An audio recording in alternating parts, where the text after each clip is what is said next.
Halo guys, apa kabar? Hari ini aku mau bahas film horor tentang seorang pria yang melakukan balas dendam kepada satu penduduk di desanya karena ibunya telah dibiarkan meninggal begitu saja. Film ini berjudul The Soul River tahun 2023. Sebelum ke alur, boleh dong sempetin sebentar aja buat subscribe channel ini. Dan jangan lupa juga di like, share, dan nyalain loncengnya supaya kalian gak ketinggalan video terbaru dari aku. Dan juga biar aku lebih semangat lagi ngontennya. Terima kasih.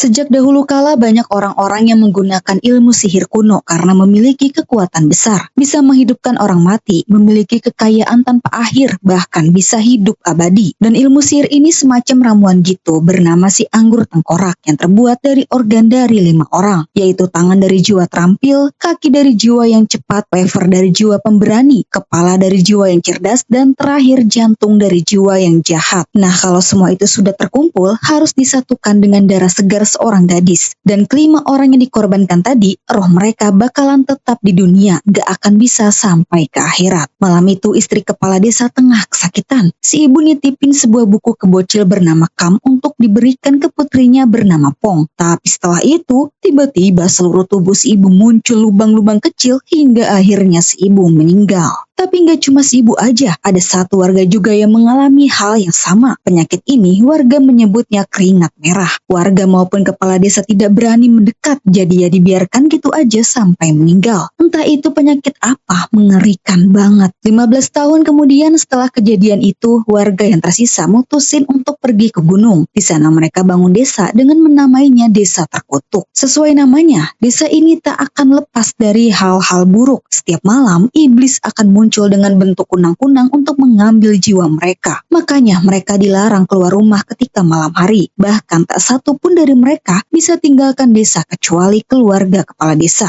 Walau larangan itu dibuat oleh kepala desa sendiri, ia tetap mengadakan acara pernikahan putrinya di malam hari. Dan untuk keselamatan tentunya harus diiringi ritual sambil memakai topeng tikus dan bawa obor. Sebagian warga yang menunggu di desa menyiapkan makanan untuk menyambut pengantin. Sementara itu, saat di perjalanan pulang, Pong shock banget ngelihat sosok wanita berbaju merah lagi gandengan sama gadis kecil. Cuma ya Pong aja yang bisa lihat, yang lain enggak. Suaminya mikir Pong halusinasi, jadi dia ajak Pong lanjut jalan aja supaya nggak bikin takut warganya. Begitu sampai di desa, warga menyambut dengan antusias. Di hari bahagia ini, salah satu warga memberikan hadiah berupa gelang kembar yang ia buat sendiri. Namun di tengah kebahagiaan, Pong kembali melihat sosok wanita baju merah lagi gendong bayi. Pong ketakutan. Dia cerita ke ayahnya kalau ini kedua kalinya dia lihat sosok wanita itu. Dan dia ngerasa wanita itu bukan dari desa ini. Warga yang dengar mulai takut dan panik. Nah, untuk mastiin, sang mengajak beberapa warga buat periksa.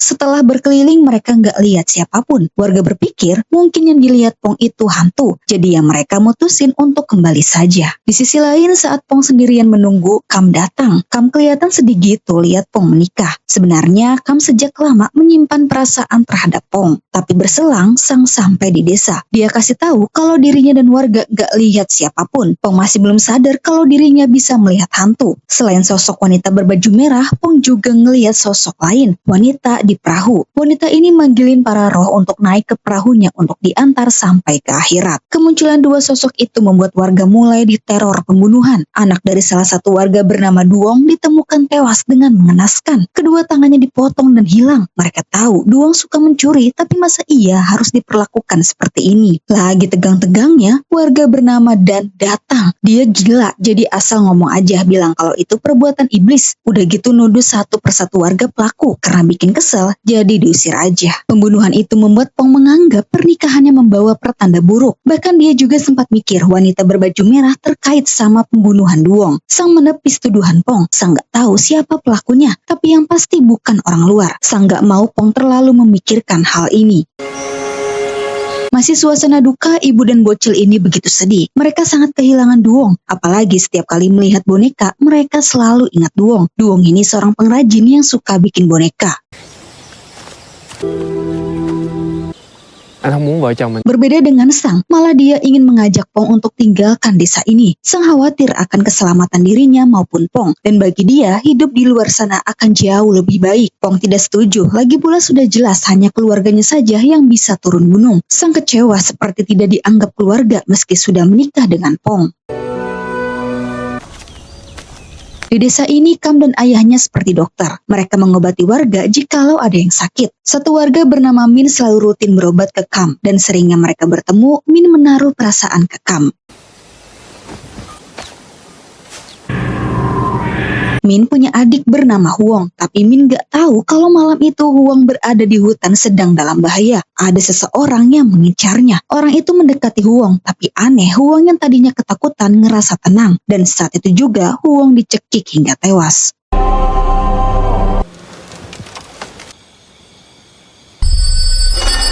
Nhà tám kheo đã tìm kinh khủng. Jasad Huong ditemui warga esok hari. Kondisinya ngeri banget. Kedua matanya dicungkil dan kedua kakinya juga dipotong. Semua orang di situ syok, termasuk Min dan orang tuanya. Kam menduga kalau pembunuhan Huong maupun Duong dilakukan satu orang. Ayah Kam juga sependapat dan bisa jadi pembunuhan ini ada hubungannya dengan ilmu sihir kuno. Si pelaku ingin membangkitkan orang mati lewat pembunuhan. Kalau memang itu benar, warga semakin takut tinggal di desa karena cepat atau lambat mereka yang jadi korban selanjutnya. Rời làng là chết. Minh ơi. Rồi đến kìa. Trẻ ác mình cười. Chỉ có mấy mống thôi. Tidak ingin bernasib sama, lebih dari sebagian warga mendatangi rumah kepala desa. Mereka kompak ingin pergi dan meminta kepala desa untuk tunjukin jalannya. Kepala desa langsung nolak, apalagi untuk mandu dia nggak mau. Ya udah, warga pergi aja cari jalan sendiri. Thôi bác ngày cháu đi bác. Ayah Pong bukan nggak mau melindungi warganya, tapi dia takut nasibnya akan seperti mendiang istrinya. Dulu itu istrinya mandu satu warga yaitu Ibu Sang, tapi naas baru separuh jalan keduanya terkena penyakit keringat merah hingga meninggal. Memang sebenarnya yang bisa datang dan pergi dengan aman hanya garis keturunan Ayah Pong saja. Meski dipandu, tetap tidak bisa. Ayah Pong bisa dapat akses seperti itu karena dia memimpikan wanita baju merah yang tunjukkan jalan turun gunung. Bisa dibilang si ayah orang terpilih. Si ayah sengaja nggak cerita soal ini ke Pong maupun Sang serta warga karena takutnya nggak ada yang percaya. Soalnya itu sudah kejadian lama. Perihal wanita baju merah, Pong mikir berarti wanita yang pernah ia lihat itu adalah sosok yang sama yang dimimpi si ayah. Sementara itu, baru separuh jalan satu persatu warga mulai terkena penyakit keringat merah. Penyakit ini bisa juga bikin korbannya jadi gila. Hampir semua warga yang pergi tadi kena penyakit itu dan mereka berusaha kembali ke desa.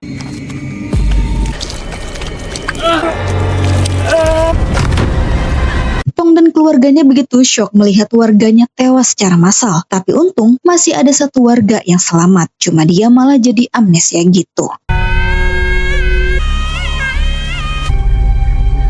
Baru juga mengalami hal mengerikan semalam, tiba-tiba besoknya Ibu Min bersikap aneh sambil nyanyi puisi. Diikuti sama bocil-bocil ini juga. Min ketakutan, dia ngerasa ada sesuatu yang mendekat. Setelah Min, Pong juga dapat gangguan. Ada yang manggil-manggil namanya yang membuat Pong bersikap aneh. Karena Min tak kunjung pulang, ayah Min dan warga keliling mencari.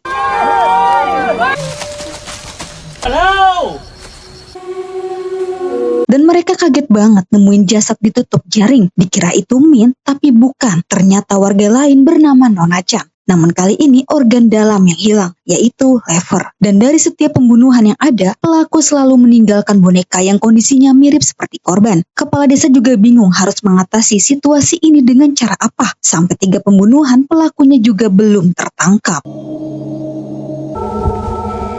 Malam-malam Pong merasakan sesuatu hal yang tidak biasa. Dia coba periksa keluar rumah sampai ke area kebun. Dan dia ngeliat wanita baju merah sedang mukbang boneka-boneka para korban.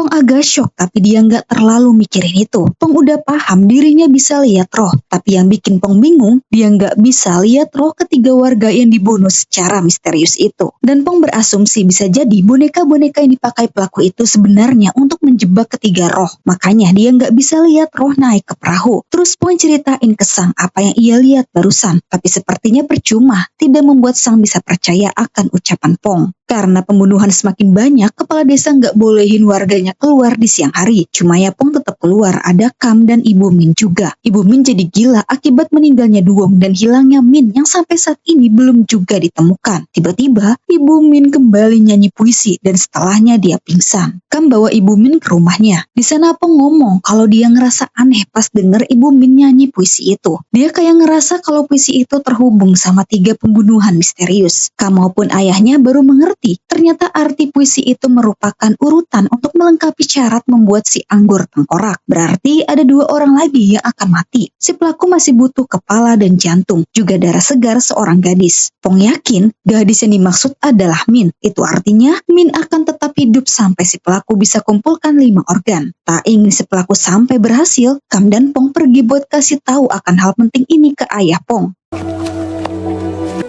Cậu Khảm đã con lòng. Tapi baru bilang si ayah kelihatan marah dan nyuruh Pong pulang. Si ayah marah gara-gara Pong keluar rumah, padahal udah dilarang. Pong gak mau bahas soal itu. Dia langsung cerita ke ayahnya dan minta si ayah buat kasih tahu semua warga supaya masalah ini bisa dihentikan. Karena jika tidak, pasti lebih banyak orang akan mati. Tapi sangat disayangkan, si ayah maupun sang tidak percaya sama sekali. Malah yang ada sang menuduh cerita Pong tadi hanya alasan semata saja supaya bisa bertemu Kam terus. Pong benar-benar kecewa dengan ayah dan suaminya. Jika mereka tak bertindak, maka Pong yang akan bertindak sendiri.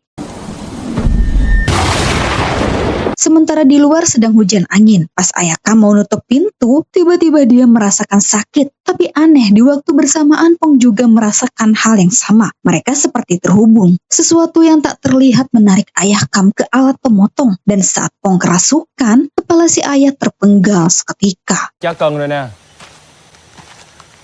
Besoknya Kam tak percaya nemuin ayahnya meninggal dengan mengenaskan. Ternyata target si pelaku itu ayahnya Kam.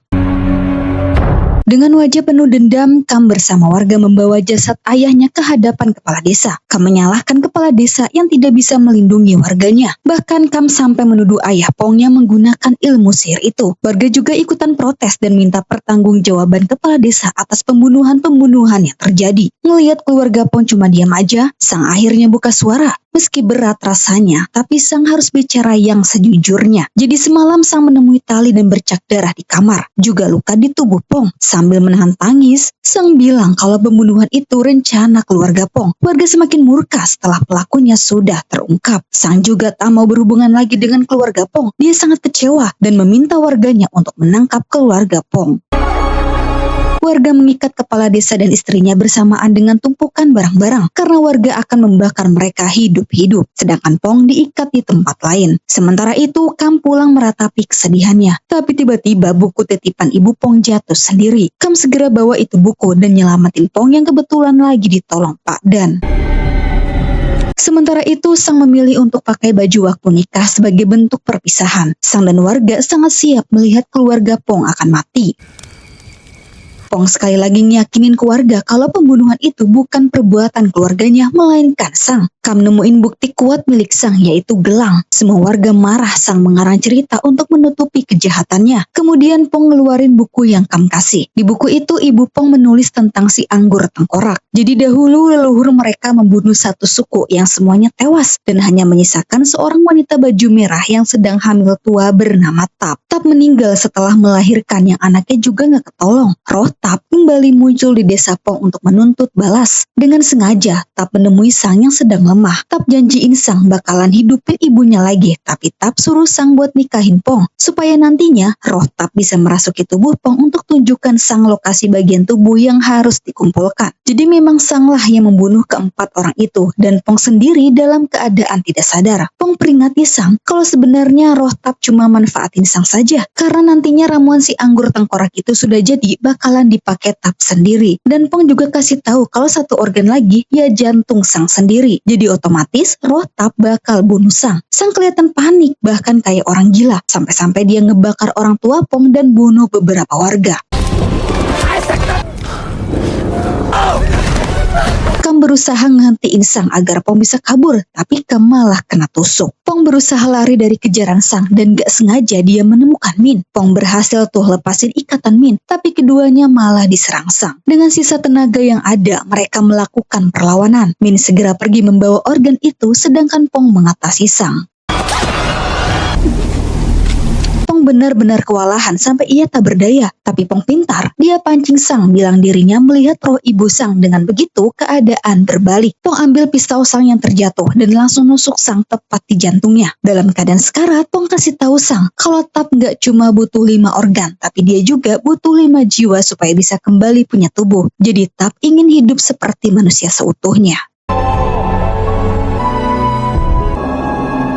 Begitu Sang tewas, Pong ngeliat roh Sang bersama Tap. Dan fakta sebenarnya, ternyata Pong sendirilah yang membawa malapetaka ini. Waktu Pong kecil, dia ingin sekali turun gunung. Jadinya Tap wujudin keinginannya, dan saat itulah rencana jahat Tap mulai dilakukan. Sadar akan kesalahannya, Pong bersusah payah melawan Tap dengan membakar ramuan si anggur tengkorak. Jadinya Tap pun musnah. Sekarang roh Sang bisa tenang, dia bisa naik perahu yang mengantarnya sampai ke akhirat. Setelah kejadian itu, beberapa warga pergi meninggalkan desa dengan aman. Hanya sedikit yang masih tetap tinggal. Kam akhirnya bisa membalas perasaan Min dan mereka akan menikah. Sedangkan Pong ternyata kini dia sedang hamil. Kehidupan di desa itu pun jadi damai dan tentram. Lalu film pun sudah berakhir. Oke guys, seperti itu alur cerita lengkapnya. Semoga kalian suka. Sampai jumpa di video selanjutnya. Bye-bye.